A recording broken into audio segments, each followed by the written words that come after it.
Unlearning proposes that new ways of learning can only be acquired when individuals unlearn those thoughts, those emotions, and those behaviors that prevent us from fully flourishing in the world. 2 weeks into this course, my heart already knew that my entire viewpoint on humanity was going to change. During the years that I've worked with Taryn, she has assisted me in seeing the potential as an individual, and the course has changed my life for the better. I am the person that I am today because of the course that I enrolled for. I've been lecturing the content for 7 years, and every year I am in awe of students who share how the content has transformed them both academically and personally.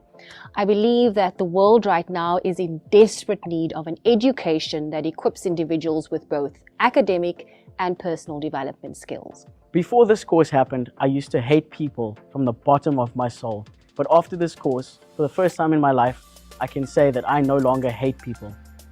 I can finally say that I no longer see people for their circumstances, but rather for who they are as people and who they can become.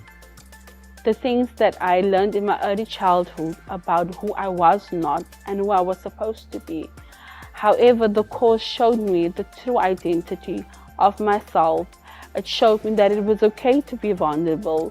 It showed me that it was okay to heal. And throughout the course, I have grown tremendously.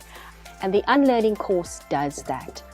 I realized that the content was so powerfully transformative that it would be irresponsible, that it would be selfish for me not to share it with the world. Unlearning is really a course that I've been lecturing for 7 years, but I've made it bigger, I've made it better, and I'm excited to incorporate the performing arts. I do not believe that unlearning needs to be clinical and boring. We can also make unlearning entertaining and fun. To anyone that would want to enroll in this course, it will not only benefit you academically, but also individually. It will assist you in presenting yourself as the true individual that you are, but it will also assist you in healing and journeying the life process. This course was the missing puzzle piece that I needed in my journey of self-transformation and self-discovery. And most of all, this course taught me how to unlearn this toxic behavior and how to choose happiness and positivity in the present and to stop worrying about tomorrow. The gift of this course is that it is universally applicable to any personal and professional contexts.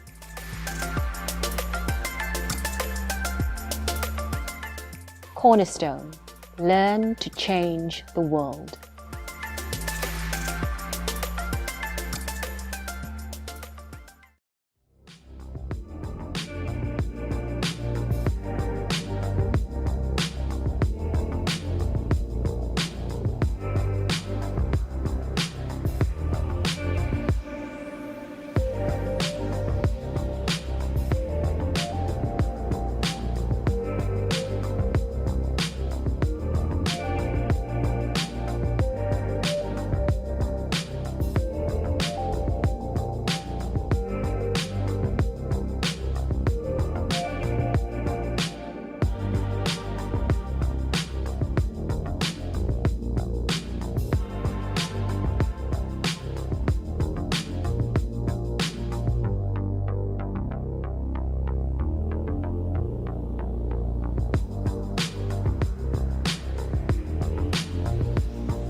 Good afternoon, all, and welcome to the August edition of Cornerstone Institute's Critical Dialogue. Today, we have a really wonderful panel of speakers, and we will be talking about tackling gender-based violence in South Africa. Before I introduce the facilitator, Danielle from Arise Family, I would like to welcome Judith, who is the Communications Officer for Cornerstone, who will share some PSAs with us. Welcome, Judith. Judith, your mic is muted. Yeah, afternoon. Good to be live. Just an afternoon to everyone who's tuned in this afternoon to this very pertinent conversation, and to our esteemed panelists. Really looking forward to this conversation. So, as Shakira just mentioned, I'm the Communications Officer at Cornerstone, and I just want to share a few important announcements or information from us.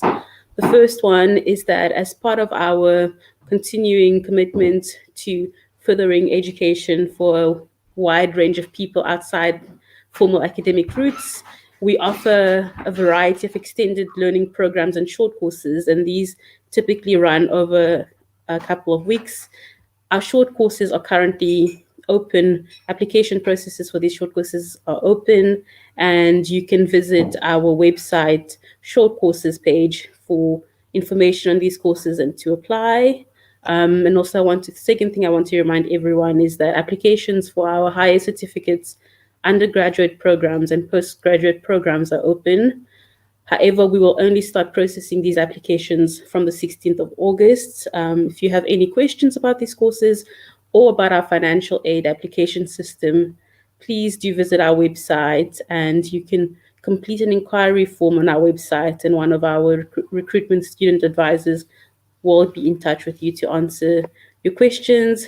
Keep visiting our website and our social media pages for updates and information. That is all from my side. Please enjoy the rest of your critical dialogue. Thank you so much, Judith. Thank you so much for that really important information there. I now have the pleasure of introducing our facilitator this afternoon, Danielle Musaji, and I will now be introducing her to you. Hi, Danielle. Thank you so much for being here. Hello, and thank you for having me.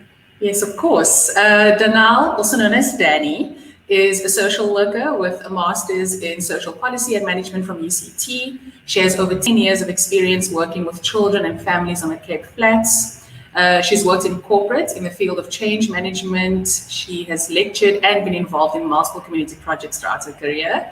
Danny is a wife, a mom of 2 boys, and survives on caffeine and chocolate, apparently. Yep.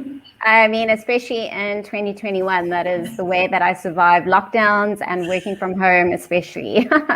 Thank you so much, Danny. I will now be handing over to you, and enjoy the rest of the critical dialogue. Everyone, just a reminder that you can ask questions. Danny will be passing your questions on to the panelists. Please do drop your comments in the comment section, and we will be engaging with you throughout this discussion. Have fun. Thank you. Great. Thanks, Shakira. Hello, and welcome to this discussion on Fed Up Being Afraid, Tackling Gender-Based Violence in South Africa, which is hosted by Cornerstone. As Shakira said, my name is Danielle Musaji, but everyone calls me Danny, and I will be your facilitator for today's discussion. I'm the director of an NGO called Arise Family, based in Heidelberg on the Cape Flats, and we focus on strengthening families no matter how families are formed. This discussion is very dear to our hearts, as our cases and our clients that we work with at our center are affected by gender-based violence all too commonly. In South Africa, sadly, the reality is that women are not safe. South Africa has one of the highest rates of violence against women and girls in the world, and femicide rate that is 5 times the global average, with over 120,000 victims reported in the first 3 weeks of our hard lockdown. South Africa's gender-based violence statistics are equal to a country at war. Evidence has now emerged that suggests cases of violence against women are only increasing. And in 2019 to 2020, there were an average of an increase of 146 sexual offenses and 116 rape cases per day compared to the same period between 2018 and 2019. So this discussion is not taken lightly. Many have declared gender-based violence our secondary pandemic to COVID-19, but we know that we've had this issue long before the pandemic came. What COVID pandemic has done, it has highlighted the inequalities of our country, but also through our lockdowns, it showed that many homes across South Africa are not safe for our women and children. In efforts to protect women, NGOs and other grassroots organizations across South Africa are leading the fight against gender-based violence, empowering survivors, equipping communities, and challenging everyday people to join them in the battle to protect women against violence. Today, we have an esteemed panel who are experts on this topic, and I'm very excited to get to know them and to get to know their opinion on the topic that we are talking about today. Firstly, I will introduce Bekisisa Mncube. He is an award-winning columnist, journalist, and author. He is currently working at News 24, where he writes his award-winning column titled Letter to Mahlaba in Blomfu, and he's a recipient of the prestigious Konrad Adenauer and Stefan Scholarship. That's quite a mouthful. I hope I said that correctly. And he has penned 2 monographs, including the children's book titled Kumnandi Mkhaya and the best-selling memoir, The Love Diary of a Zulu Boy. Secondly, we have Caroline Peters, who's the director of Callus Foundation. She is a feminist and a human rights activist, and she works towards ensuring food security, assists women with counseling services for gender-based violence, trauma, and substance abuse in Cape Town. And she has long demonstrated history of working in the civic and social organization industry. Then we have Sindlile Tambede. She is a gender PhD student in the Old Testament discipline at Stellenbosch University and a lecturer of the Department of Theology and Ethics at Cornerstone Institute. She has worked for Hope Africa as an intern, looking at GBV in surrounding Cape Town communities, and worked as a bridge to teach the communities how to destabilize gender-based violence through the assistance of a team from Healing of Memories. She has also worked at an NGO called I Am as their research assistant and researching for the LGBTQI communities. Last but not least, we have Nuran Osman. She is the director of Ihata Shelter for Abused Women and Children. They are also in Heiderveld. And Ihata's vision is to help all women affected by domestic violence who seek sanctuary, providing a care, clean, and safe shelter with accommodation up to 6 months. At Ihata Shelter, they plan their lives. They help women, give them a space and time to plan their lives going forward through services geared towards empowerment, improved self-respect, independence, and recovery, ending with a successful community reintegration. Wow, I'm so excited to meet everyone. And so what we're going to do now is just hear from the panelists themselves. We're going to go in alphabetical order. And so I'm just going to ask them to introduce a little bit more about the exciting work that they do and just their general opinion on the gender-based violence pandemic that we are facing right now. So we're going to start with Bekisisa. Thank you for having me. I actually work for government. Can you believe it? I do the work with News 24. It's something I do on the side. Just as a writer, sometimes you get bored. You just wanna, so many stories wants to be told. So you just have to keep doing them. I ended up as an activist by accident because I wrote this book, The Love Diary of a Zulu Boy. And it shocked so many people and paralyzed so many because apparently it's a terrible book. But then the terrible book gave me an idea that it's not enough to end secrets in the family, because I wrote this book to put an end to secrets in my family. The secrets that I grew up in a violent home, the secret that I was abused by my brother, the secret that when I started dating, I was beating up women and collecting them, and like I don't know. So I wanted to put an end to that. That's why I wrote the book. But then the reception of the book wasn't the best. But it then gave me a pause, and then I decided that this is my cross to bear. I am going to become an activist in this area because I know both ends of the stick. I have witnessed this in my home. My mom died of COVID in January this year. I keep saying to my wife, it was so sad that after my mom died, we never had a meeting to discuss her will. Say, what are we going to do with mom's things? I realized then that mom never had anything for 78 years of her life, raising 7 children, building a home. But she does not exist. Not that she ever existed while she was alive. Something is wrong the way society understands what it means to be human. I keep telling to people, I was taught I had to go and sit with a psychologist for 2 years, learning to be a human being. It is not so hard. If we consider women to be human beings, then we're going to have empathy for them because they are part of us, because we know they bleed. But we're not human. Most of my peers aren't human. And that explains why last week I was at a book launch where I was the only man talking about this. And this week, I'm the only man again talking about the same thing. Women have done enough. The emotional labor for gender-based violence should now be taken over by men. I thank you.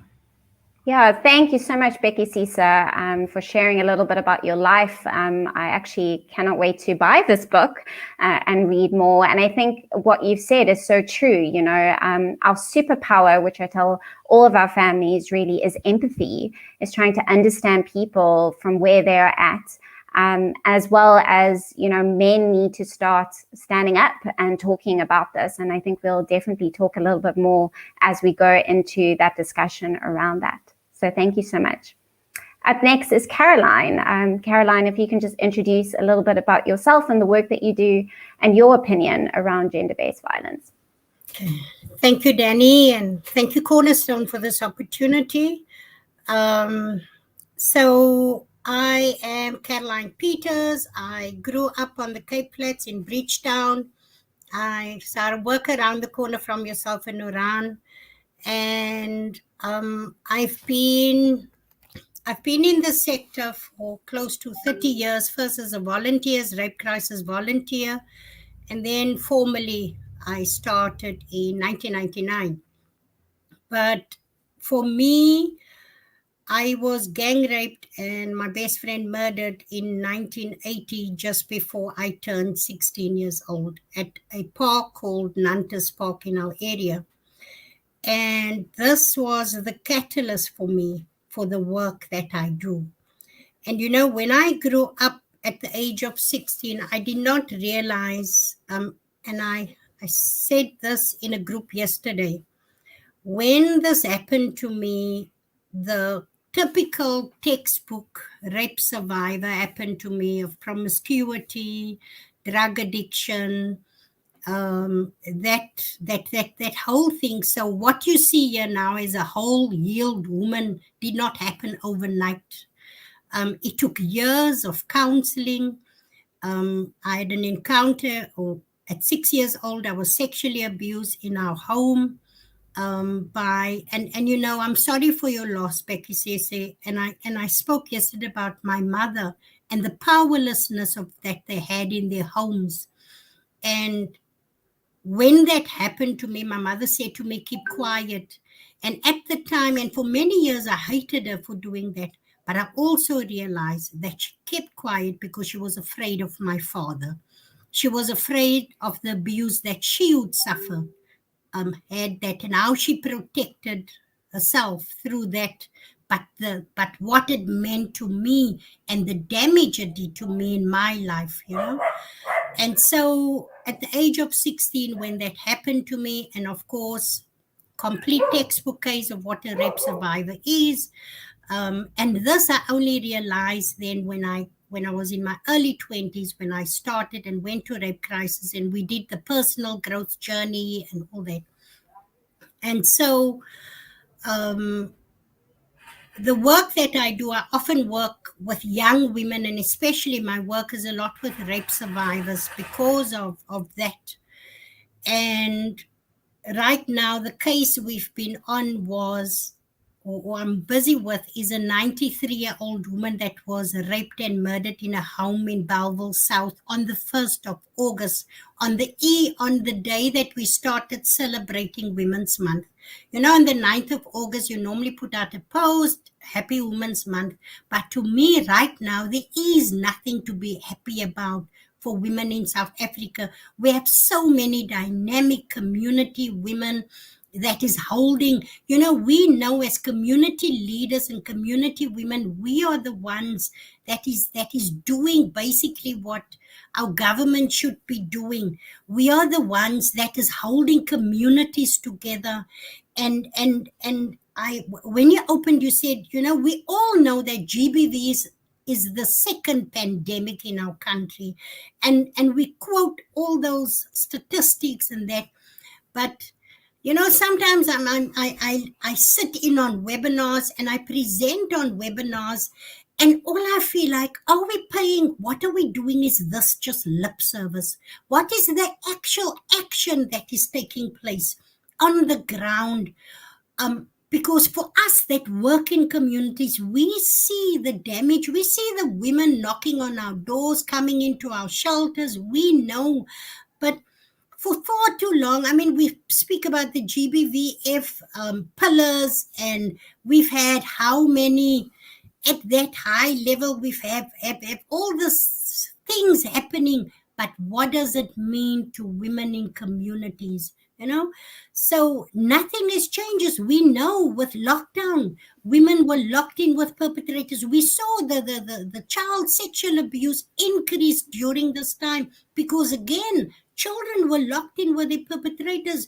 We do not speak about what happens in the home, you know, what happens in our own homes. And I always say, if we want to change things, it starts with us. It starts in my home and your home, the language that we use, the violence. I mean, we have seen violence escalate out of control, but it starts with me and you, and it starts in our own home.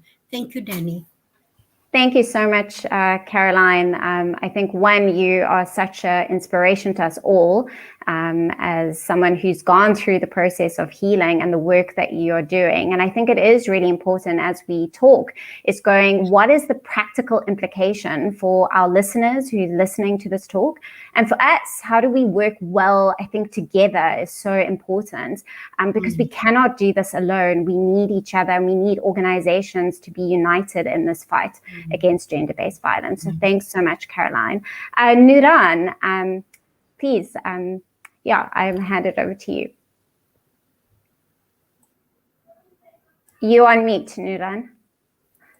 I see that. Hi, afternoon, everyone. My name is Nuran Osman, and I'm the Managing Director at the Yahata Shelter for Abused Women, where I've worked for 11 years.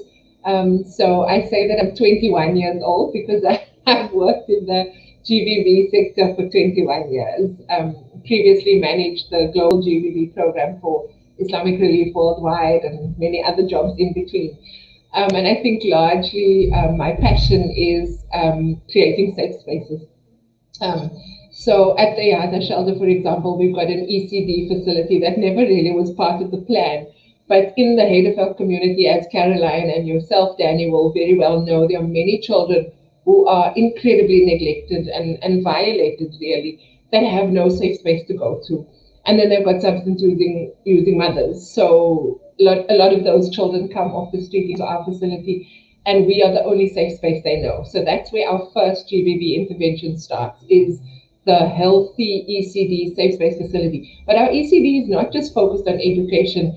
it's largely also focused on psychological and psychosocial well-being. So the child to know its rights. We use the Butterfly Art Project, and it's a project I love very dearly. And we use Smart Brain. So it's really a holistic development program for the life of the child, who on the street will stand no chance because their mother or father or no parent exists, or the child being dumped with someone who doesn't really love and care for that child. But also, obviously, with substance using mothers, the children are incredibly vulnerable. So that's our first safe space. And then our second safe space is for adolescents. It's called the Academy for Growing Exemplary Men and Women.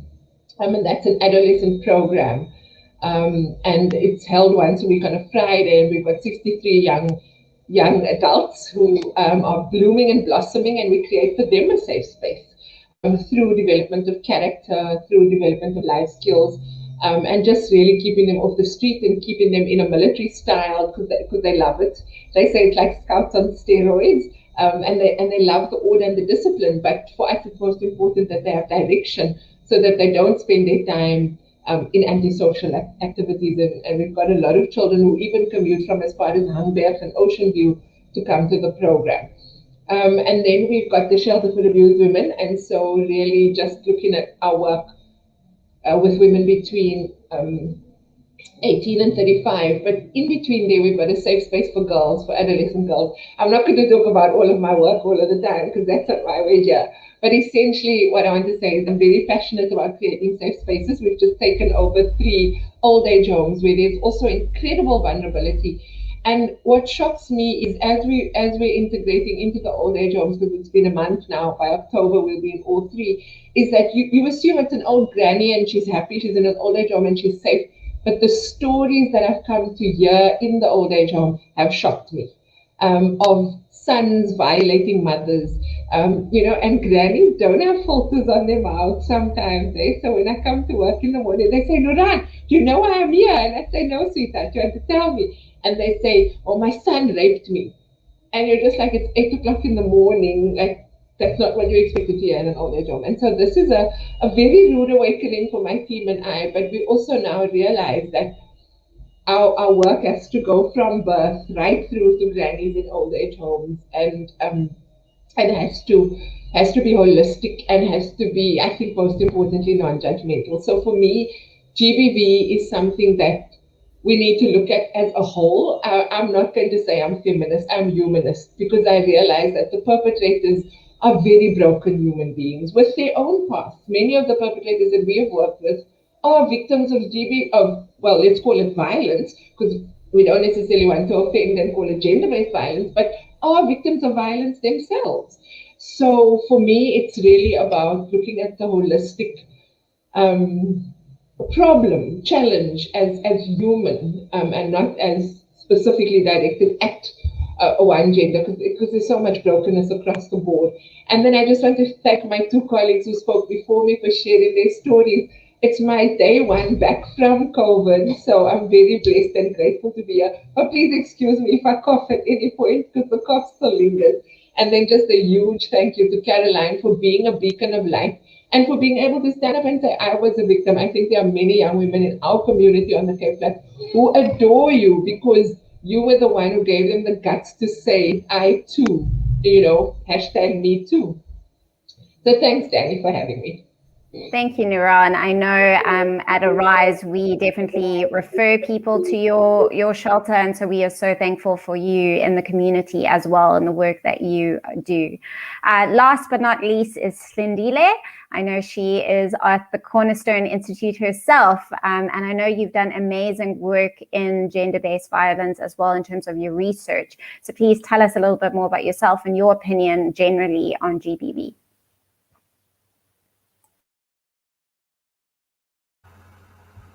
Thanks, Danny. Hi, everyone. For me, I'm Slindile Tabete, and I'm a gender student in the Old Testament. So I use the Old Testament stories of violence to talk about the realities of what is happening in the South African context. Why I chose religion to do this particular research. I chose religion because somehow I believed that our cultures are very patriarchal and they are very male dominant, and they have so much what the liking more into the boy child than the girl child. So I took it as there is so much similarities with what is happening in the religion with our culture. So I wanted to believe, before even starting to do the gender studies, I believe that somehow religion and culture were influencing each other in one way or the other, but I didn't know how. And then so I jumped into the field of the gender studies, and then my perspective was broadened, and then I was able to see that it's not only religion and culture. There is so much more constellation of factors that are involved in making this what is it, this discriminalization and dehumanization of women continue as something that continues and on after so many years, where we believe when we do certain things, maybe initiations to try and stop it, it should maybe be felt and it should stop, but it can't stop. So then I realized that within my research, somehow everything, we are people situated within the micro level, and we've never really taken time to consider how much everything that is happening on the macro level, on the top, the government and its systems on the meso level, how they affect everything that is happening on the micro level. So we are trying so hard as people, trying to come together, doing everything we can within our capacity to end this particular pandemic. But it's bigger than us. It's in structures that we sometimes do not have power to change. But then I was so excited to see a summit where the president was invited, a gender summit where the president was invited to sit in and listen to the stories of women. And for him to sit in that room and listen to what was happening on the ground level and hear what is happening, because he is someone who's got the power to change things. This is he is someone who is like an influencer. If he can change things from the macro level and influence the systems that are in between before it gets to our level, then maybe I believe that things could change. And also what I saw, which makes me so excited, is that on Women's Day, he came with different things that he felt needed to change within the systems and also in the judiciary, the law system, and everything that surrounds how it keeps perpetrating this gender oppression, especially on women.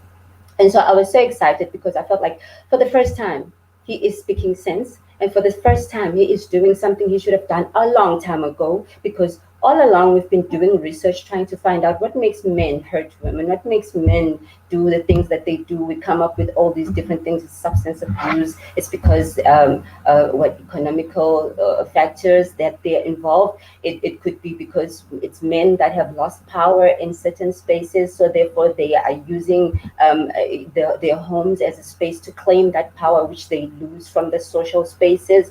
So it was so many things that we could come up with, but our efforts are futile because the structures on top that are busy discriminating and dehumanizing women have not changed. So how do we even make sure that our change from down here is felt?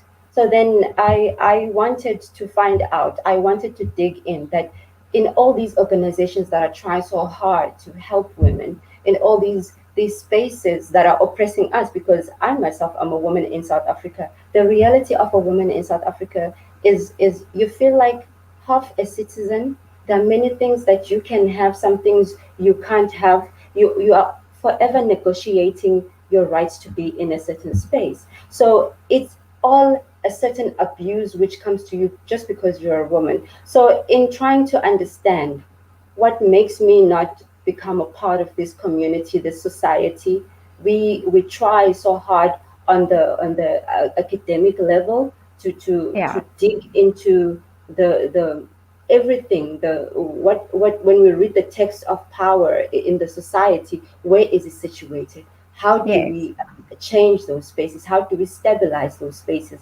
So those are the things that excited me about getting into gender, because I myself come from a home which had an abusive father, and I had to watch my mother go through some of the abuse. And I used to encourage her to leave, but for her, things looked differently from how where I was standing, because she felt like she couldn't leave because she wanted certain things to first be fulfilled long before she could then finally tie her rope and say, you know what, it's over, it's final, I am leaving. So eventually she did leave, and which I was so proud of her for leaving.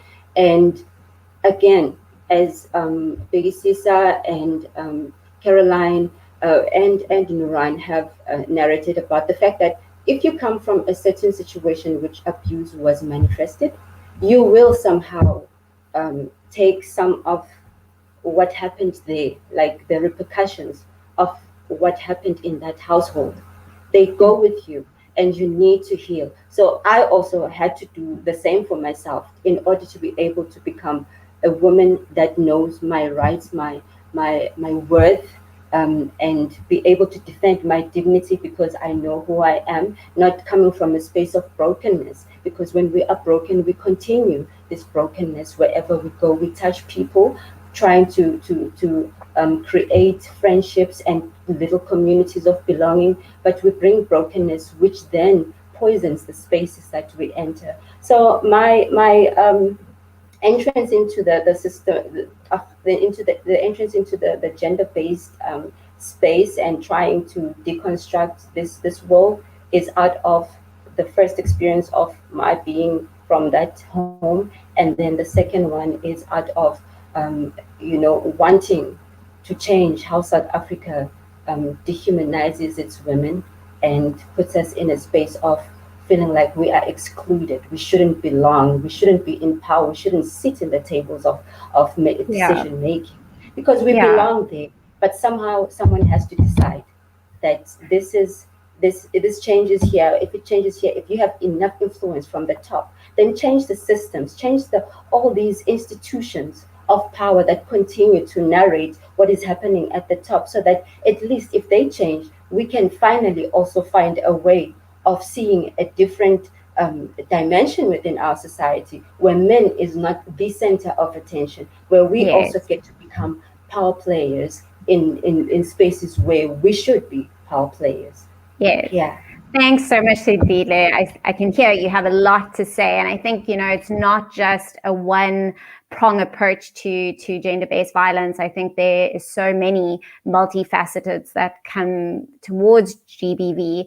And I think we need to look at a systems approach, exactly how you've said. I think we can't just do it on a micro level. We need to also do it on a macro level, and speak into the policies. And I think that's always been a frustration for me as a social worker, as someone who studied policy, is that I think we have beautiful policies. It's the implementation that goes awry, and holding people accountable is so, so important. And I think that's what we definitely need to talk into.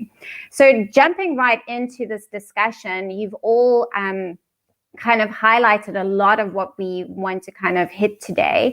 But I want to go back to Becky Sisa's opening line, where he spoke about that women have done enough in fighting GBV, and men now need to start standing up and talking about it and talking against it, and changing what a lot of people have termed male toxicity. So Becky Sisa, if you can just talk a little bit more on that statement. Why do you think that men aren't doing enough, or are they doing enough? And what else can men do to start addressing GBV in this country? Well, we're not doing enough. The only enough we're doing is dehumanizing women and beating them up, and men who abuse their own children, their own mothers. It's scary. Well, there are many things that we should be doing. In my little corner, there's a company that has bought the rights to my book to have a television series. Now, instead of cashing in and becoming famous, My view is that there are two things that need to be done for women, or in the gender-based violence space. One is to encourage journalists to report in a particular way stories of women and children. How do you incentivize journalists? Is very easy.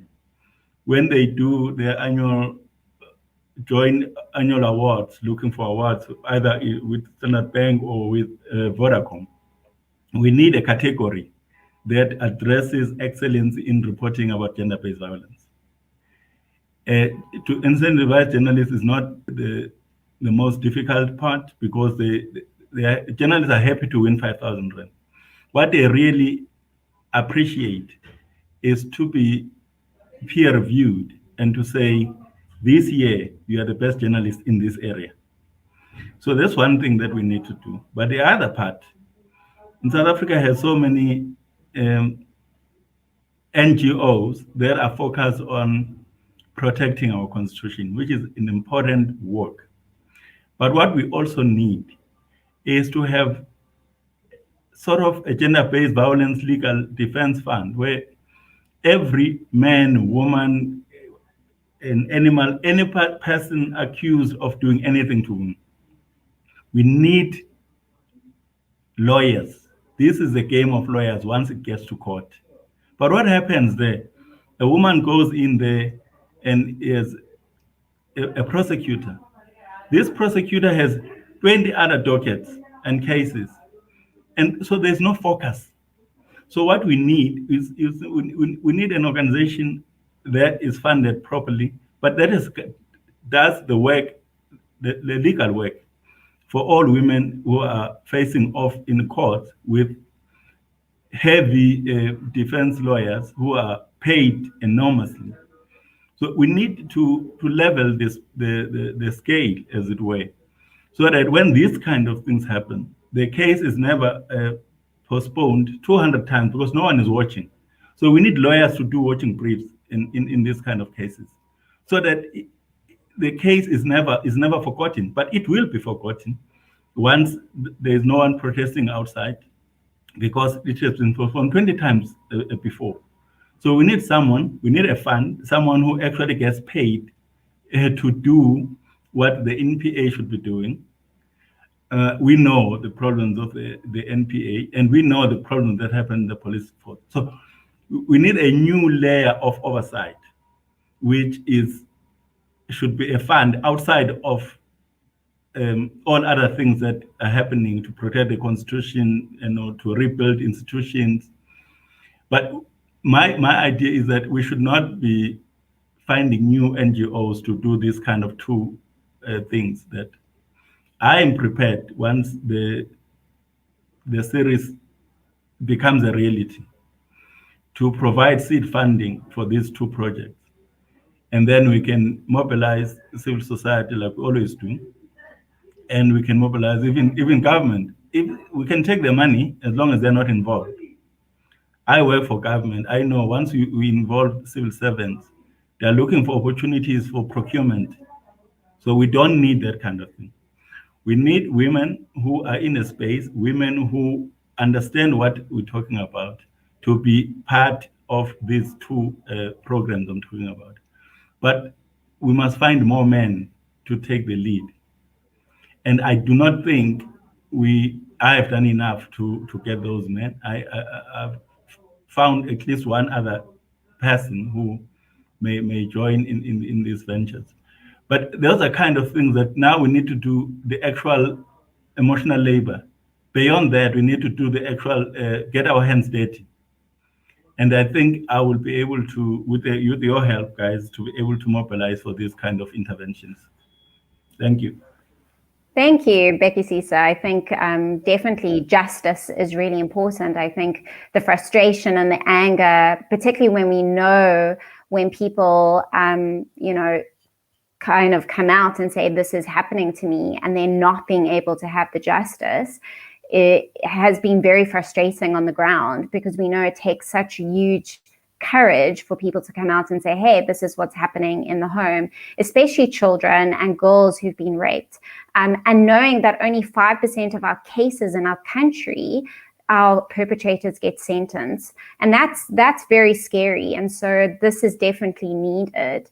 I want to go to Caroline and ask, we've asked the question about, are men doing enough? And Becky Sisa has come up with a way of addressing this.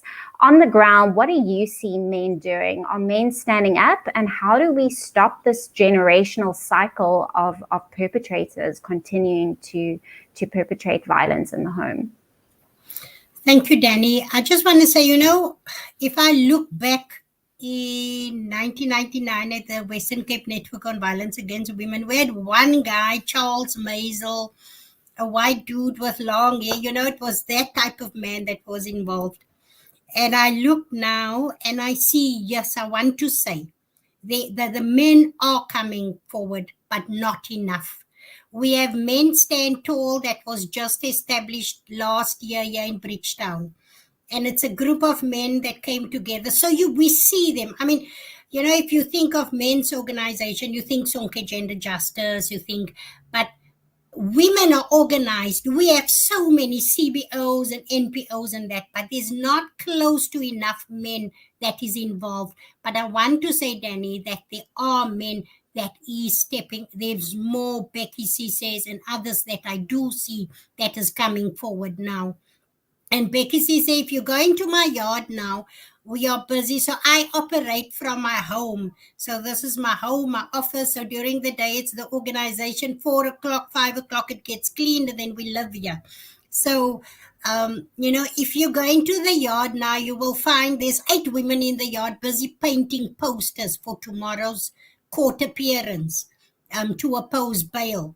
So we have been doing this. And, just this morning, I said to Fatima Shabudin on the phone, I said, Fati, not enough funders are funding the work of CBOs.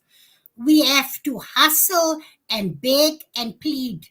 I've got Heinrich Bull. I spoke to my dearest sister, Claudia Lopez, this morning. I said, Claudia, I really need some money. We need to do this, But these are important work, and I will not forget what a magistrate said to me at Weinberg Court one day, because you think you go to court, you protest, you hand in the petition, and he said to me, keep on doing what you're doing. You know what, if I come here in the morning and I see you guys outside, I know there's a matter that I need to take note of. Huh? So remember, magistrates just go through their role and that, and I'm sure they do apply their mind. But what I'm saying is CBOs is a vital part in the so we keep on speaking about all stakeholders, multi-sectoral approaches and all that, but what does it really mean?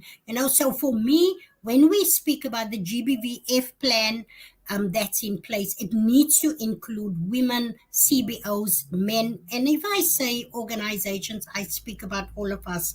CBOs, shelters, if I think of Nurandin, the shelter movement, the CBOs, the NPOs, the government stakeholders. And what is missing, Danny, is that I worked for the Western Cape Network on Violence Against Women. This is how I started in the sector in 1999. And we had an approach of all interested. So there was the trauma room focus group, the research and advocacy lobbying group, there was the shelter focus group, there was, and so there was specific focus group formed within this network, but it was an umbrella body of more than 500 organizations. It included all stakeholders. However, we do find that funders are not eager to fund networks. Because what does a network do? A network coordinates. And that is why we're all working in silos. I haven't engaged with Danny yet. I was surprised to hear you work in Eideveld. You work not even 5 kilometers away from me. I know Nuran. I've known Nuran for years. But how do we bring all the stakeholders together if we really want to critically start looking at an action plan that is going to work we need to involve all stakeholders, multi-sectoral, so with a network where government departments from justice, SAPS, there was a SAPS focus group. And so on SAPS, you would have, that's why I have good relationships with Tajwal Paulson now, because that comes from the network. We used to work with correctional services, and whether it was Department of Health, Department of Education, they were all part of this body. So what it meant that was we were really a multi-sectoral stakeholder engagement, and that was the way to go. But we find, because we and then of course because of funding, that no longer existed. But for me to tackle the issue would be going back to that. Yeah, definitely. Thank you. I think one of the biggest issues is funding. We're all hustling, which doesn't really leave you time to do much else. And so we really do need people to come on board.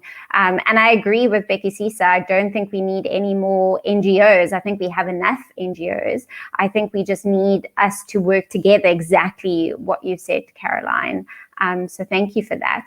One of the questions that have come through is that we're talking a lot about discipline and justice, but what about prevention? So I'm going to ask Nuran and Sindihle, in terms of your research, in terms of what is the prevention that is needed to stop these cycles of gender-based violence in our country?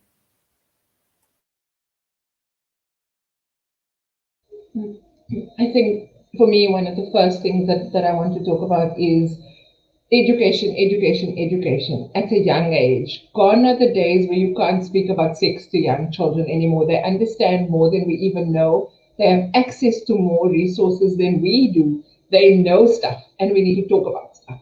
So in our shelter, part of the program is that as young as 5 years old, when you start discerning, between whether you're a girl or a boy, we're going to speak about my body is my body. We're going to speak about what is and isn't acceptable.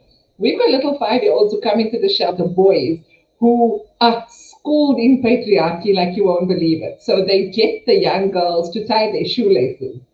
There's a problem there. And so we teach the young boys that you tie your own shoelaces. You need to be self-sufficient, but we teach the young girls that you don't take instruction. If you don't want to tie your shoelaces, you don't. If he doesn't know how, you teach him how to tie his shoelaces, but you don't do it for him. So it's that kind of education. The other thing we do, and I'm very interested in Mr. Vede's work, is we work with religious leaders because they influence communities in a way that can be highly beneficial or highly detrimental. So we work with World Vision and Islamic Relief, and we train religious leaders around the world. And I wrote some of the manual on gender-based violence. So the messaging that comes from religious leaders, particularly to young people, adolescents, because adolescents in the church or in the mosque are very impressionable. And anything the religious leader says, it's like God spoke through their mouth. And so we use that avenue also to educate young adults around gender roles. But I think most importantly, it's also about speaking, and I'm often once or twice a month, I'm on the Muslim radio stations. It's about talking to tradition and culture and how it's not always right, and it's not always just, and it's not always fair. And so for me, those three avenues are a good place to start. But the thing with speaking to traditional and customs and norms is, for example, that we say to our girl children, make some tea for your brother. He's had a hard day at school.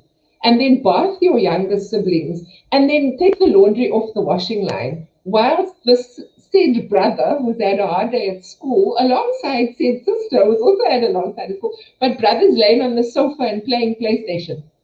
And sister's got to bath the young ones, prepare meat or onions or whatever for the dinner, take the laundry off the line. All of that does not sit well, because what you are saying is that your tired is less than his tired. What makes him royalty? Here's what happens in my house, and I've got a 16-year-old and a 19-year-old. If she's taking off the laundry, he's cleaning the potatoes for dinner. If she's cleaning the bathroom, he's cleaning the swimming pool. But we're going to share chores because in our home, we are equal. And I grew up in a home where it was make your brother some tea. My brother is 7 years younger than me. He's going to make tea for me because I'm his elder. And it's those conversations that need to be had. So it's about creating awareness all the time. It's not just about Women's Day and 16 days of activism. It's what's going on in my house. You know, is my husband laying on the sofa on his backside, instructing all the girls in the household to do stuff? It's about, for as much as we tell boys, you know, we say, oh, you should learn to do your own thing because you'll get married one day and she's someone else's daughter. Are we saying that to girls? You should be empowered because he's someone else's son. And actually in that house, women may not have been empowered.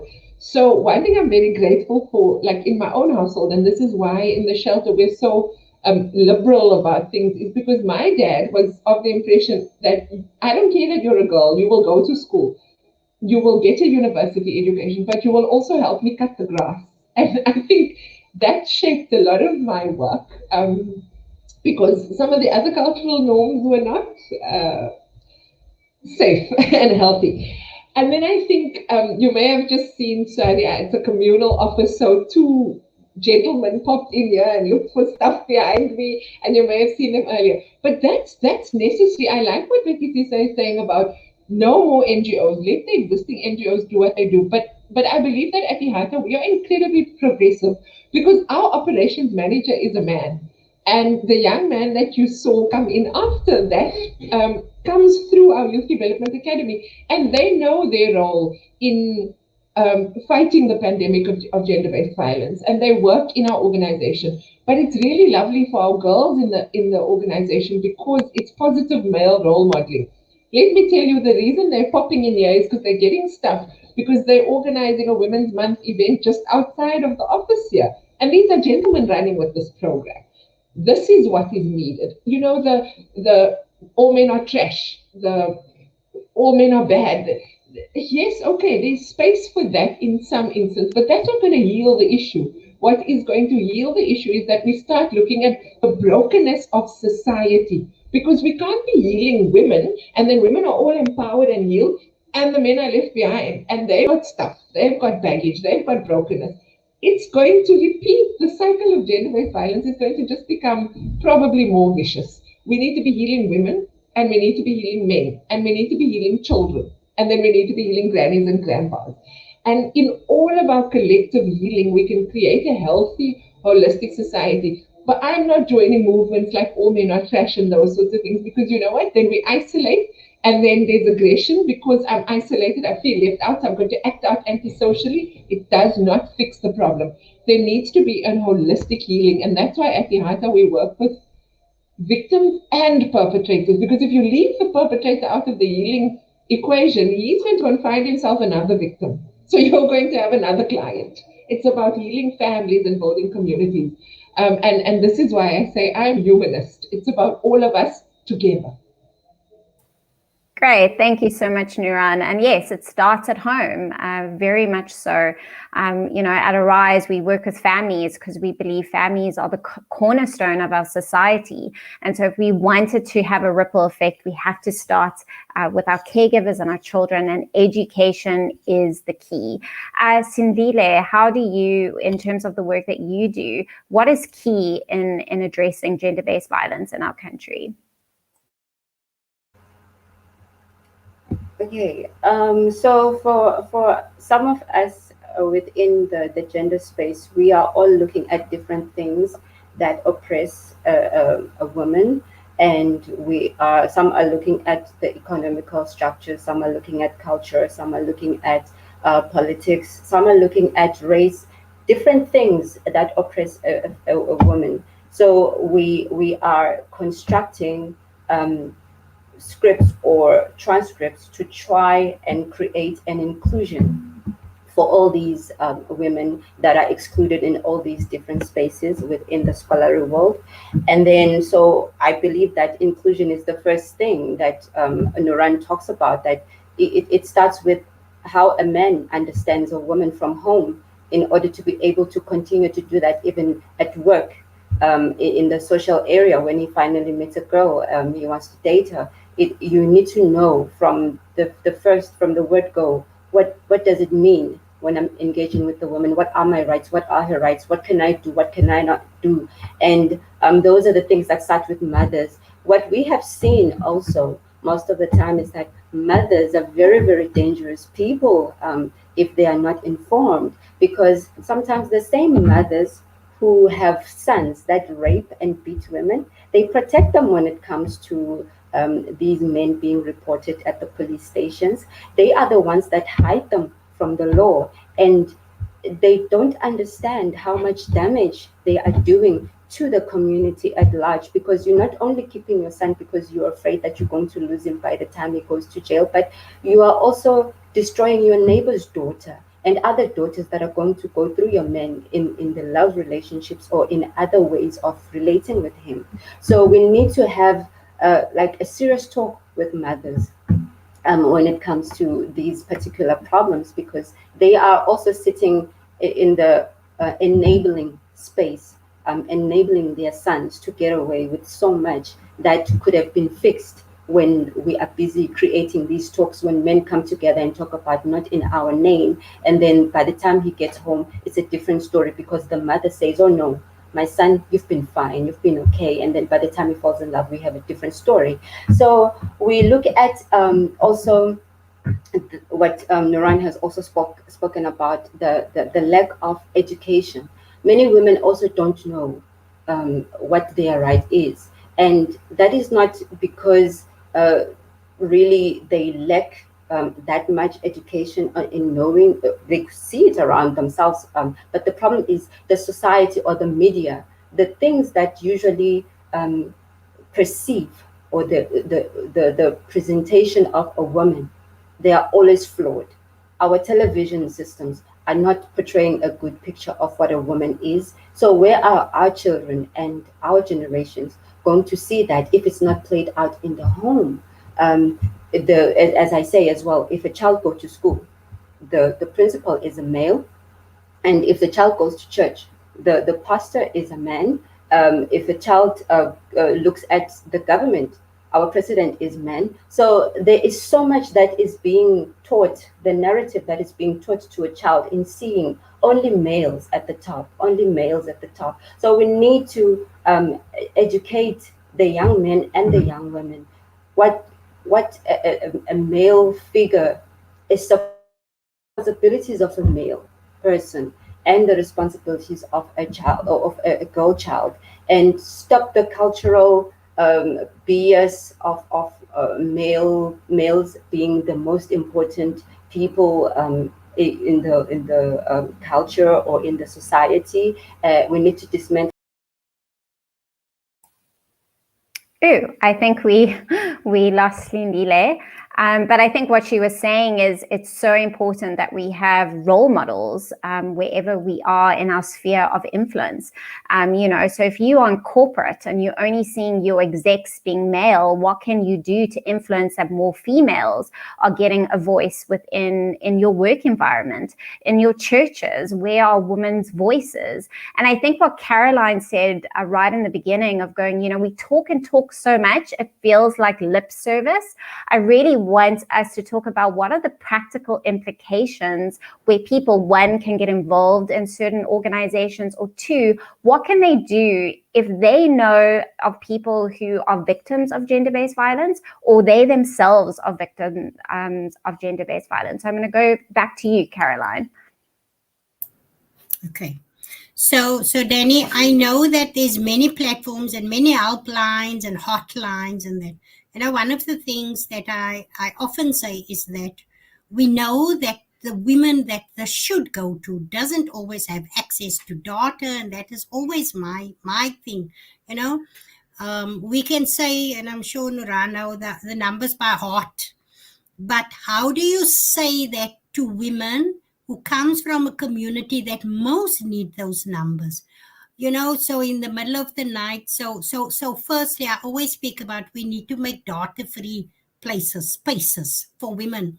We need, like, I know there's a Moyo where women can access, and so government need to have it on those platforms where women don't need data to access the helplines and hotlines. But I also want to say to women, that when we start speaking about holding safe spaces for each other, And I just want to say, I agree to each one that has added to this conversation.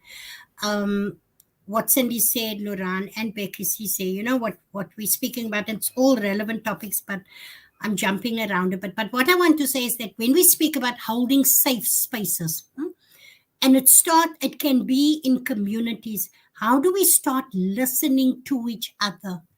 How do we start, I always say to women, don't speak about her, speak to her.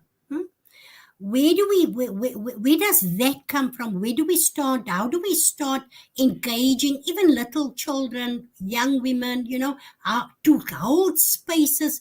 Don't speak about each other, speak to each other. Start having meaningful conversations in your home. Start putting TVs and things away and make time to listen, you know. And often we think when we listen, we already think, how am I going to respond to this? You don't always need a response, and you don't need to be clever and respond, because all I'm sitting thinking when my sister is telling me, how am I going to respond to this? Firstly, I want to say, just listen. Sometimes all women want you is to listen, and she want to be heard. She will take action when she's ready. She will ask you for assistance when she's ready, you know. So we want to jump the gun. And you know, one of the laws I know that now is about social workers must report when someone come and report to them. But there's a flip side to this. Are we going to protect her when she starts reporting? You know, how are we going to report? How are we going to report every second women here in Q-Town, in Bridgetown that comes and report to me? I'm not able to protect them. So that's a piece of legislation out there now. So all I want to say is, you know, when we speak about holding safe spaces, what is it? It's listen, and listen not with responding, but listen. If we need to respond, who are we going to respond to? There's always community leaders. You know, there's always in every area. We just say how many thousands of NPOs is in all areas. There's always someone to listen to. I mean, we teach children, tell your teacher, tell someone, tell an adult.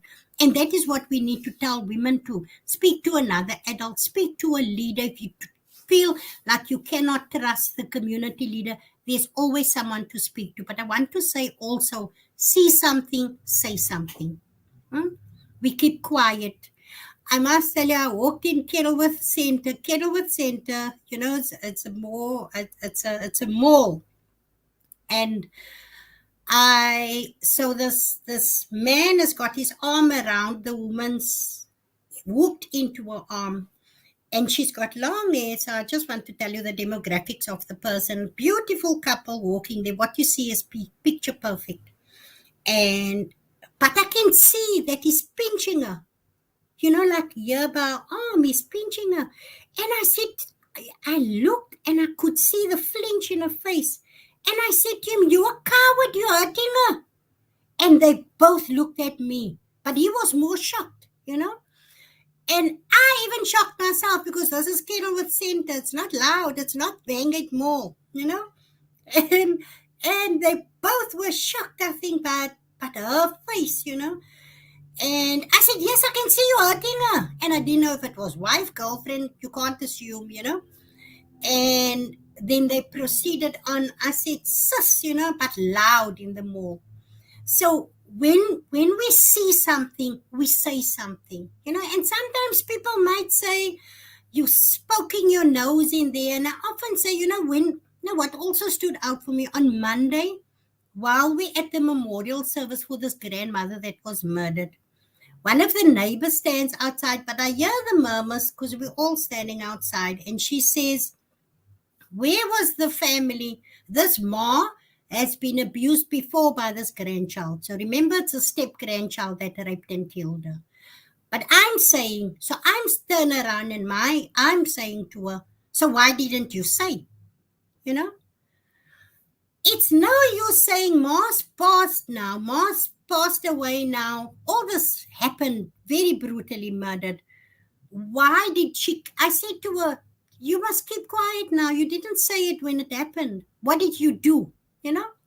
So for me, see something, say something. And I know that our communities, there's always someone. I live and work in a community. There's always someone that will listen. Yeah. And hear you. Thanks so much, Caroline. What I want to ask specifically to you, Nuran, is what do we do to hold people accountable? Because we know that this happens in our community, is that, people sometimes report it to someone they think they trust, and then that person never says anything. So how do we hold those community workers, our teachers, our policemen accountable for not taking it further or not taking these things seriously? So as an organization, IATA went and stuck their nose into policing business. We got ourselves onto the Community Policing Forum, and we said, if nobody's going to talk about gender-based violence, because guess what? Manenberg is a gang-ridden, beholden precinct. But the most common crime in the Manenberg precinct is domestic assault. Assault, domestic violence, brother on sister, sister on grandfather, step-grandchild on granny. It's crazy. And so what we did then was we got involved in the victim empowerment room in the program. We started doing training for police officers, for community volunteers. The VEP room now has a jacked-up team of 15 volunteers who are trained, who undergo regular training. The trauma center is involved, rape crisis is involved. Because there are many police officers that take the attitude, it's a domestic matter, go home and sort out your business. Actually, there's no such thing as it's a domestic matter, go and sort out your business. We grew up in communities, and I come from Sagi State, which is right opposite Hedefeld. We grew up in communities where the neighbor was in your business when things were not well. I mean, I remember the one time, not that I condone giving children hidings, but I was on the street corner waiting for my neighbor who was entrusted to walk me home from a karate class, but he was smoking a cigarette. His mom slapped him and slapped me because I should not have allowed him to stand and smoke cigarettes, and he got a hiding for smoking cigarettes. Now, I don't condone the slapping part because I certainly don't need children, but her care was enough to tell me, you will not stand by and watch a 13-year-old do the wrong thing. You will speak out against it. And I think that was the lesson I took from the slap. And she was very gracious and very good to us and cared for us very deeply. So like Caroline says, see something, say something. But I think another step further, see something, say something, and do something. We can no longer stand by and say, oh, it's not our problem. It is our problem. So as an organization, IATA made the VEP room at Manenberg such our problem, and we are actively engaged there. If there are police officers that say things like, this is a domestic matter, go home and sort it out, we report them immediately. First, to Brigadier Zama, who is an excellent brigadier at the station manager, and he's certainly going to take them to disciplinary. But it's high time that we start engaging in a way that says, your child is my child. We talk about Ubuntu, we dance about Ubuntu, we sing about Ubuntu, but we don't live by Ubuntu. Because, we're snooty now. We live in the suburbs now. We mind our business now. That's nonsense. Your business is my business when you are not safe. One of the other things that we do in our community is that we closely engage the neighborhood watchers, and we say, if you are on patrol and you hear, and Vanguard Neighborhood Watch and these communities are really jacked up, organized. We say, if you hear the woman scream, please don't walk by. If she says help from her window, break the blinking window. And if you don't want to break it, one of the IATA staff will come and break it. But we're going to get her out of that house, and you're going to make it your business. I don't care if he's a police officer or if he serves on the neighborhood watch or if he's the local police or imam. If he's beating up on his wife, bring her out and bring her to IATA. And that's another thing. We run a 24-hour service. We will not turn any woman away. If you don't fit our criteria, we're not sending you out of the gate. We're going to refer you to another facility. But we're not creating secondary victimization by turning victims away. And then I think on a very practical level, I think I'm a little bit like Caroline. I was also in Kenilworth Center, and that's why I was laughing when she was talking, because I was in a lift with my daughter, who is an animal rights activist. She's 9 years old, but she's all about animals. And she moved me and she said, be careful, there's an ant. And I said, oh, sorry. So I stepped back because, we don't have ants. But in the same lift that I was in, a man slapped his child. And my 9-year-old said, that is child abuse. You are a horrible bully. And the man then ignored my 9-year-old and spoke to me and said, auntie, this child is very naughty, so we have to slap her straight. And I was waiting for my 9-year-old to respond because I thought, I'll just slap this man. But my 9-year-old then said to him, my mom's going to tell you that you're a bully because you're very big and you're hitting a little child. And then I said, actually, uncle, because he called me auntie. I said, actually, uncle. Oh, he said, let me give you my child, auntie, because she doesn't know how to behave. I said, actually, uncle, I'll take her because she's not safe with you. You hit her as a means to discipline her. Consider 3 factors. This mall is very full right now. It's overwhelming for a little girl. I assume the little one was about 5 years old. I said, secondly, you're hitting her because she refuses to wear a mask. Why do you bring her to a shopping mall? She's way too young. Secondly, wearing a mask for more than 2 hours in an overcrowded place is abuse. It's just incredibly overwhelming for the little one. And I said, the third thing is, let me ask you, have you ever explained to this little one why she should be wearing a mask? And this man was it for a 6. He asked for my number and he asked if I could intervene because he's got 3 other children that he can't cope with and he'd like to come and talk to me about it. I said, I've got 4 biological children. The only reason my 9-year-old and I were in the mall was because she wanted to buy animal feed. Any other time, I'm not taking her to the mall because it's overwhelming. It's COVID, it's overcrowded, it's nuts. So what we are doing as an organization to help communities also is to talk to communities about talking to each other. Because in our communities, people don't know how to talk to each other. I'm shocked at the things I've heard people call each other on the streets of Heidelberg. I'm shocked how people argue right outside of the police station and threaten each other with death. I've even heard when we work in the high schools, we were working at Heidelberg High and at Kerkenai, that young boys threaten young girls with rape when they can't have money or cigarettes. As ek jou kry, gaan ek jou verkrag. And that is a breakthrough moment there. And as Caroline mentioned, if you don't intervene at that moment, you've lost a teaching moment and you've lost a young man to misogyny and those sorts of things. So that's where you stop him and you say, sorry, what did you just say? And the fact that he can't repeat what he just said tells you that he knows he's wrong. So you don't blame and shame him, but you do have a conversation with him around that's not how we do things. If she doesn't want to give you a cigarette or money or whatever, she doesn't have to. And so it's those conversations. But it's also about talking to the teachers, because I used to teach in Mitchell's Plain, and male teachers and adolescent girls. I've also seen adolescent boys and female teachers, but there's something that needs to give there.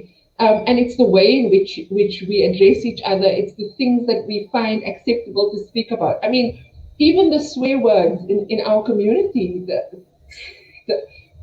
So we teach in our Youth Development Academy, we teach alternate language. Instead of telling someone, yo masa, what can we say when I'm angry? Because yo masa has a whole lot of connotations. It is sexist. It is demeaning. It is horrific. It is in violation of a sacred space of your mothers from where you were born.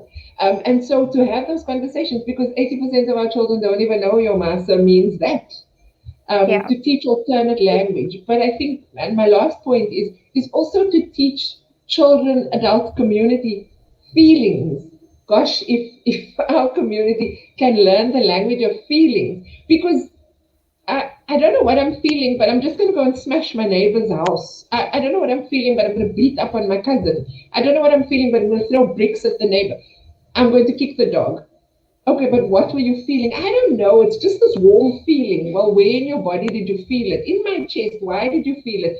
And then you start having a trigger conversation. And then you start identify feelings. Our communities, they don't know those things. And I almost want to say we must hold government and particularly the Department of Education accountable for this. Because I don't care if a child can't do algebra.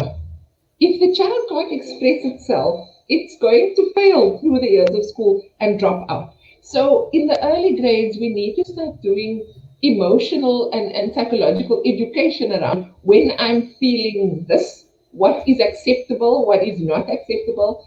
It doesn't happen. Even in our feeding programs, children are frustrated because the pot is empty. And I say to them, but I told you last time to arrive punctually. So you can teach a lesson of punctuality, But then when they're frustrated, the pot is empty, there's an opportunity for another lesson. What are you feeling? I'm frustrated. Why am I frustrated? And then go back to, but you didn't take responsibility. I'm telling you, tomorrow at the soup kitchen starts at 1 o'clock. They're there at 11 already because they've now learned to be accountable. It's those things. It's in every arena, there's a teaching moment, but we're not using those teaching moments because we're consumed with materialism. We're consumed with COVID, fair enough. We're consumed with so many things. It's stopping at the corner cafe and saying to the boys, don't fight outside like this. It is unbecoming of you. Why are you fighting? Do you want to talk about it? We don't do this. We don't dump things on the street.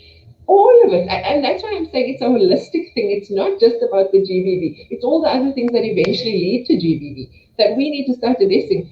But my child is your child is my child. We need to live Ubuntu, and then the scenario is going to change. Yeah, definitely. I think it is very difficult, particularly in our country where poverty and people are kind of surviving. And so it becomes quite, some people are turning kind of a selfish generation that we just looking to ourselves and how do we survive right now. And so it is very important, particularly our emotional literacy that you've touched on, in order for people to understand themselves. So growing self-awareness and growing in terms of choosing and choice in terms of their behavior is so important.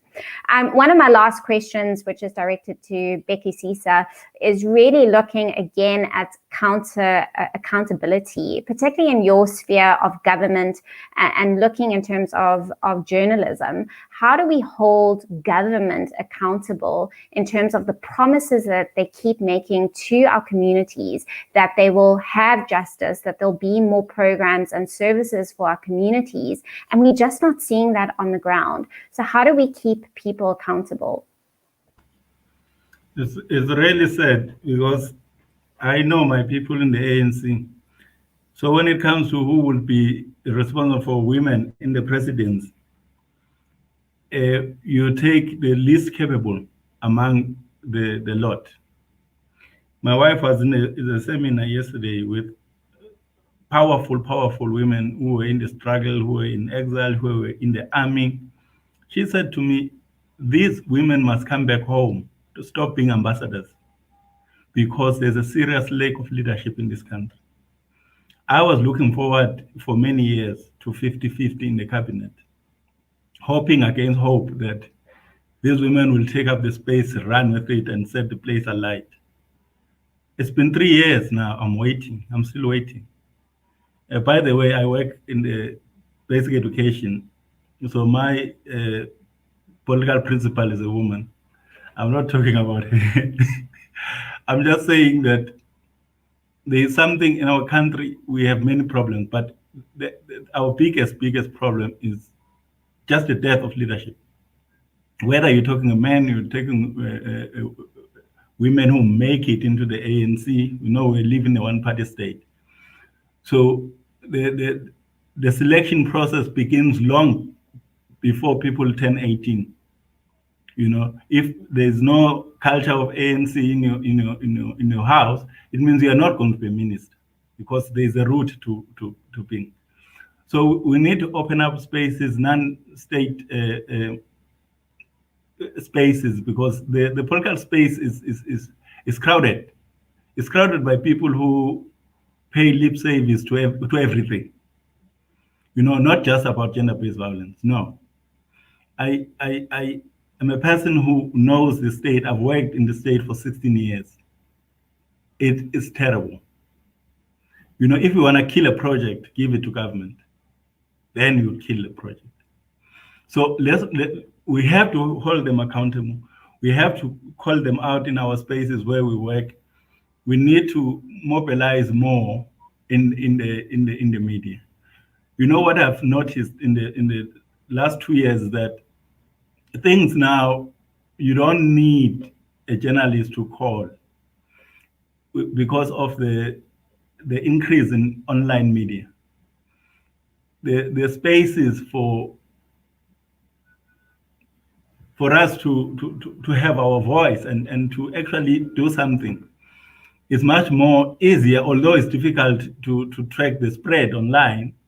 But it's much easier now that there's no space constraints. I was even thinking that perhaps we should take, as part of the takeout of this conversation, perhaps I should look for a publisher who will not do what other books have done. You know, we had that rape nightmare in South Africa.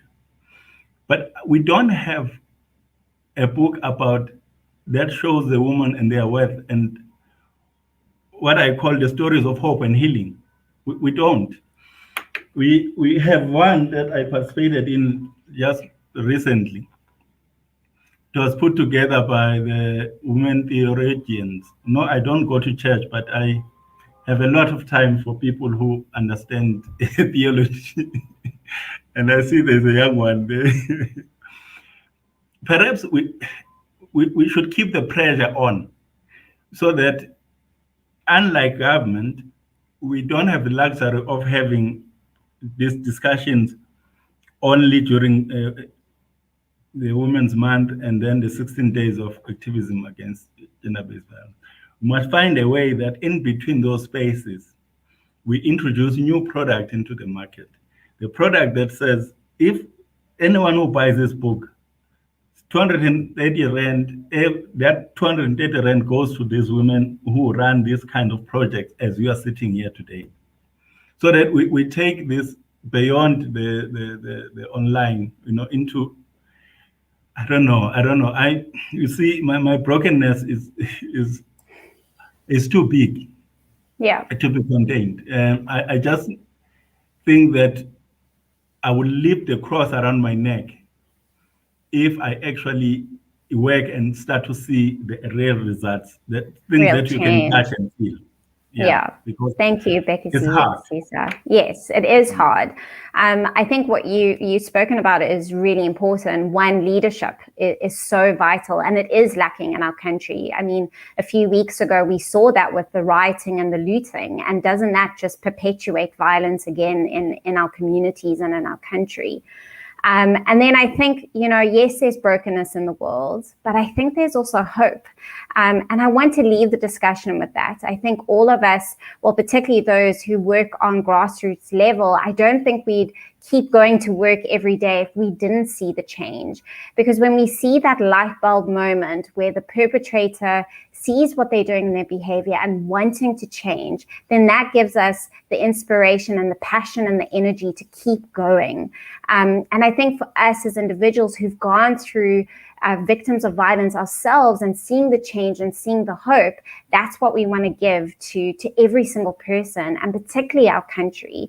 And I know with the rioting and the looting, a lot of the conversation I know in my communities was going, is there any point staying in this country? Are we holding on to hope when there is no hope?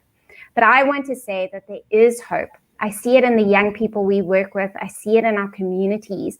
I see it in just the people that I'm talking to right now, looking back at me and the work that they're doing and the questions that they're asking, so critical to the work that we do. So as we end now, and I see time is fast ending because we are so passionate about the subject, just with one sentence, what message of hope can you leave for our listeners on the topic of gender-based violence? And we're going to start with Sindile.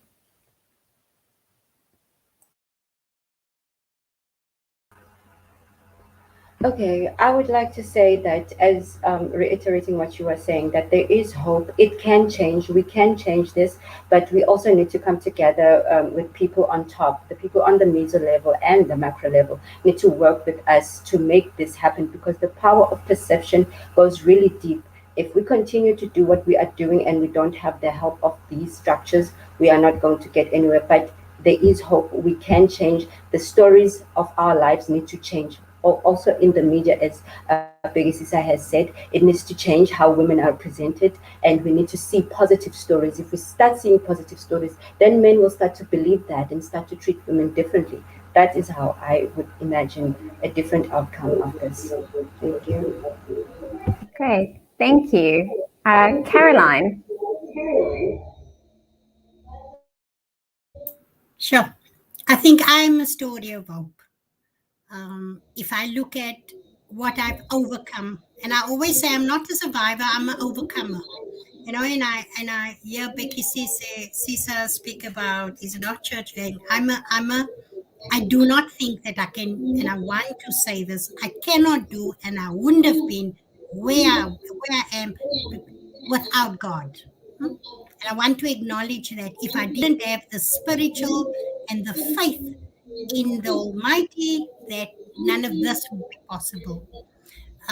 So I want to acknowledge that, but I also want to acknowledge the great women that has gone before me. I stand on the shoulders of giants, and I look also at my granddaughters, and they give me hope. My granddaughter showed me the middle finger 2 weeks ago, and I said, it is not okay for you to show me this. It's disrespectful. But I also realized then immediately that what do I do? That, what was my response? And I'm going to respond. But if I look at their sassiness, and if I look at the youth, if I look at the good people that we have around us, not just from young to old, I have great respect for many women and men in this country. And I know that we are on the right path. And yes, there's a lot of wrongs, but I know I am hopeful. And I know that I still live in this most beautiful country in the world. So I am hope. Thank you so much, Caroline. And Nuran? So in the 21 years that I've worked in the NGO sector, I have been nominated for various Business Women of the Year awards in the social entrepreneur category. And this question always gets asked, like, do you have one phrase that, could inspire others? I think in the communities in which I work and where I come from, I want to say, stop making excuses. And my standard line is, if you need a hero, become one. Stop looking for one. Thank you, Nuran. Short, sweet, and powerful. And Becky Cisa, from the discussion, have we given you some hope? Is there anything you'd like to say to the men out there that's listening to encourage them to continue standing up against GBV? It's about time that we stop the cycle of abuse, the cycle of silence, and the cycle of keeping secrets. If we're going to build this country, we cannot do so whereas we ignore 51% majority of the people who constitute what becomes this country. So the spectacle of going against what is natural, which is to have empathy for the other. If it's going to stop, we have to stop beating our children, whether there's a boy or girl. Any use of violence in any space, whether in a school setting or in a home or on the street, is perpetuate the cycle of abuse. And because I was so scared and afraid when I was growing up at home, because there was like some sort of an explosion that my father was like, you really know at what point the explosion is going to happen, but you knew it's going to happen. That kind of living in fear, that's how women live today. And They live in fear of people that they share a home with.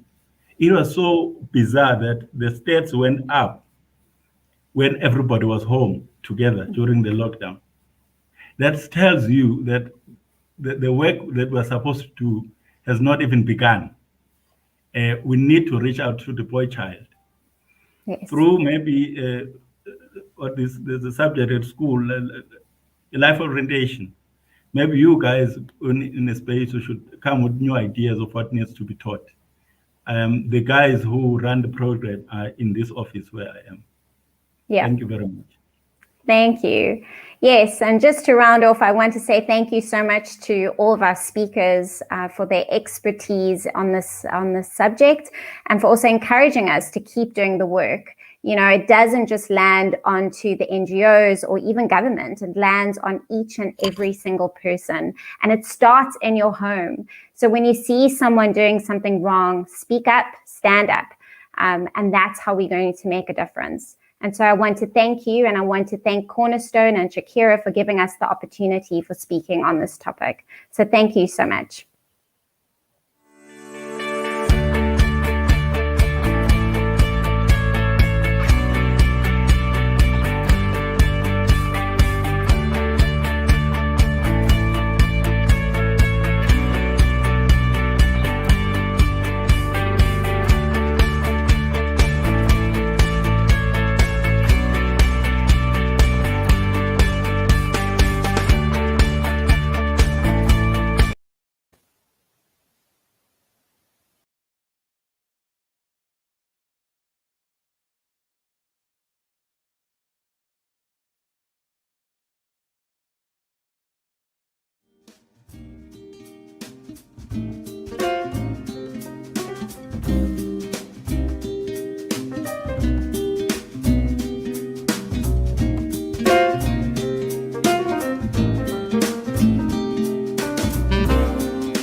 Hi everyone, I'm Sandra Ballum and I am the Wellness Coach at Generation School's Sunningdale campus.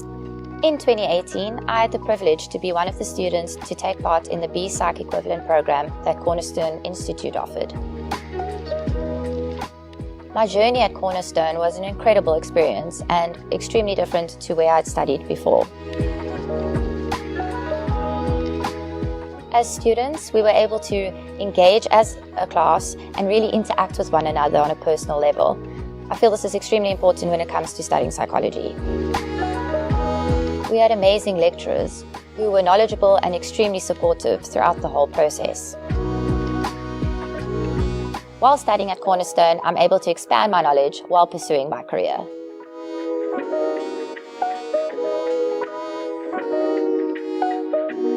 Cornerstone, learn to change the world.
Unlearning proposes that new ways of learning can only be acquired when individuals unlearn those thoughts, those emotions, and those behaviors that prevent us from fully flourishing in the world. 2 weeks into this course, my heart already knew that my entire viewpoint on humanity was going to change. During the years that I've worked with Taryn, she has assisted me in seeing the potential as an individual, and the course has changed my life for the better. I am the person that I am today because of the course that I enrolled for. I've been lecturing the content for 7 years, and every year I am in awe of students who share how the content has transformed them both academically and personally. I believe that the world right now is in desperate need of an education that equips individuals with both academic and personal development skills. Before this course happened, I used to hate people from the bottom of my soul. But after this course, for the first time in my life, I can say that I no longer hate people. I can finally say that I no longer see people for their circumstances, but rather for who they are as people and who they can become. The things that I learned in my early childhood about who I was not and who I was supposed to be. However, the course showed me the true identity of myself. It showed me that it was okay to be vulnerable. It showed me that it was okay to heal. And throughout the course, I have grown tremendously. And the unlearning course does that. I realized that the content was so powerfully transformative that it would be irresponsible, that it would be selfish for me not to share it with the world. Unlearning is really a course that I've been lecturing for 7 years, but I've made it bigger, I've made it better, and I'm excited to incorporate the performing arts. I do not believe that unlearning needs to be clinical and boring. We can also make unlearning entertaining and fun.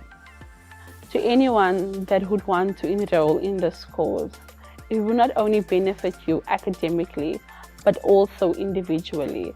It will assist you in presenting yourself as the true individual that you are, but it will also assist you in healing and journeying the life process. This course was the missing puzzle piece that I needed in my journey of self-transformation and self-discovery. And most of all, this course taught me how to unlearn this toxic behavior and how to choose happiness and positivity in the present and to stop worrying about tomorrow.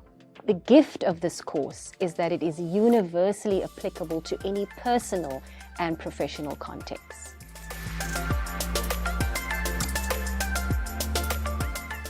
Cornerstone, learn to change the world.